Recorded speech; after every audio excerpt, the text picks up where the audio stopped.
नमस्कार। ओम शांति। कहावत है, जिसने मेरा मेरा कहा वो मर गया और जिसने तेरा तेरा कहा वो तर गया।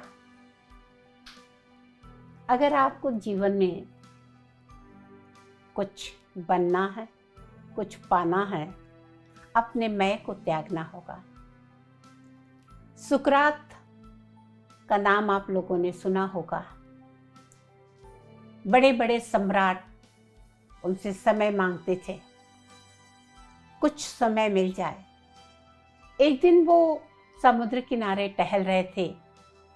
उन्होंने एक छोटे से बच्चे को देखा जो कि बहुत रो रहा था। सुकरात ने बच्चे से पूछा, बेटा आप क्यों रो रहे हो?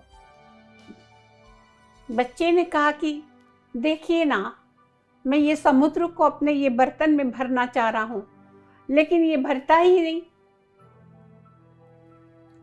सुकरात कुछ बोले नहीं, वो भी रोने लगे। बच्चे ने पूछा, आप क्यों रो रहे हैं? आपका प्याला कहाँ है? आपका प्याला भी नहीं भर रहा क्या?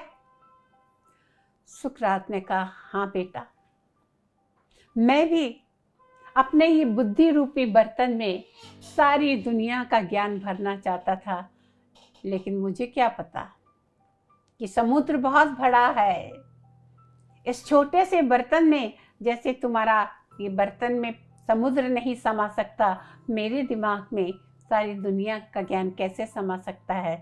तब उस बच्चे ने कहा कि ये समुद्र, तू अगर मेरे बर्तन में नहीं समा सकता तो जा, ये ले, मैं फेंकता हूं मेरा बर्तन, मेरा ये पात्र तो तुझ में समा सकता है। और जैसे ही बच्चे ने वो पात्र को समुद्र के अंदर फेंक दिया, सुकरात उस बच्चे के पैर में लौट करके रोने लगे जोर जोर से। कहा, क्या हुआ बाबा? कहा, बेटा तू आज मेरा गुरु बन गया। क्या कह रहे हैं आप? कहा, हाँ बेटा, कितना बड़ा मंत्र दे दिया तूने कि हे परमात्मा, तुझको तो मैं अपने में नहीं समा सकता। मेरा पात्र छोटा है, मेरी बुद्धि छोटी है, मेरा ज्ञान कम है, लेकिन मैं तो तुझ में समा सकता हूँ। जिस तरह तूने अपने पात्र को समुद्र में फेंक दिया, मैं भी उस ज्ञान सागर परमात्मा को अपनी बुद्धि समर्पित करता हूँ, मैं तो उसमें समा सकता हूँ। जीवन में जब तक ये मैंपन का दीवार नहीं हम तोड़ते, हम आगे बढ़ ही नहीं सकते। मुझे सब कुछ पता है, मैं सब कुछ जानता हूँ, ऐसी कौन सी चीज है जो मुझे नहीं मालूम? रॉन्ग। हम दुनिया का 1% ज्ञान भी नहीं जानते। दुनिया में जितना ज्ञान भरा पड़ा है, जितने टॉपिक्स हैं, शायद हम हर टॉपिक्स के नाम भी नहीं जानते। और हम हमेशा अपने आप को कहते हैं कि अरे मुझे तो सारी दुनिया की नॉलेज है, ये पूछो, ये पूछो, ये पूछो, ये पूछो। कुछ नहीं है। वो छोटे से पात्र के अंदर समुद्र को समाने की कोशिश कर रहे हैं।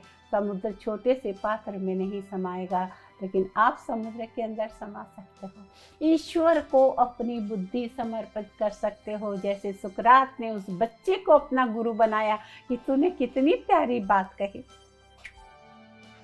कि तू मेरे प्याले में नहीं आ सकता, तो ले, मेरा प्याला तो तुझ में समा सकता है, इसको संभाले। हे ईश्वर, मैं क्या करूं क्या ना करूं, मैं नहीं जानता मैं क्या कर सकता हूं, लेकिन मैं तुझ में आ गया तो तेरी शक्तियां तो मुझ में आ जाएंगी, और जब तेरी शक्तियां मुझ में आ जाएंगी तो दुनिया का ऐसा क्या कार्य है जो हम नहीं कर सकते। उसकी शक्तियां आना यानी ही उसका ज्ञान आना, उसका ज्ञान आना ही यानी अपने अहम को, अपने मैं को समाप्त करना, कि जो करने वाला है, कराने वाला है, वो ईश्वर है, वो परमात्मा है। तेरे हवाले जीवन की नैया, जैसे तू चाहे वो चला ले। और जब वो परमात्मा चलाएगा हमारी बुद्धि को, हमारे मन को, तो सोचिए कैसे चलाएगा। ईश्वर के कोई भी कार्य कैसे होते हैं? अच्छे होते हैं तभी तो हर कार्य में हम ईश्वर को याद करते हैं। तो हम तो यही कहेंगे, जैसे सुकरात ने उस नन्हे बच्चे को अपना गुरु मान लिया, अपने मैं का त्याग किया, हम भी अपने मैं के त्याग करके उस परम पिता परमात्मा को अपना साथी बना ले। और जब उसको साथी बना लेंगे तो उसकी सारी शक्तियाँ हमारे अंदर आ जाएगी। हम कमज़ोर हो सकते हैं, हमारा साथी कमज़ोर नहीं है। हमारे में कोई कमी हो सकती है लेकिन उस परम पिता परमात्मा में कमी नहीं। और जब हम उसके साथ जुड़ गए, उसके साथ एक हो गए, कहीं ना कहीं हम एक परमात्मा और ईश्वर की शरण में चले गए, कंबाइन हो गए, फिर हम कमज़ोर कहाँ से हुए। तो अगर जीवन में आगे बढ़ना है, सफल होना है, कोई भी क्षेत्र में, परिवार ही क्यों ना हो, परिवार को ही सुखी चलाना है, मैंपन का त्याग करना पड़ेगा, सुकरात बनना पड़ेगा। और तभी हम जीवन की इस भवसागर से अच्छी तरह से पार हो सकते हैं। नमस्कार, ओम शांति।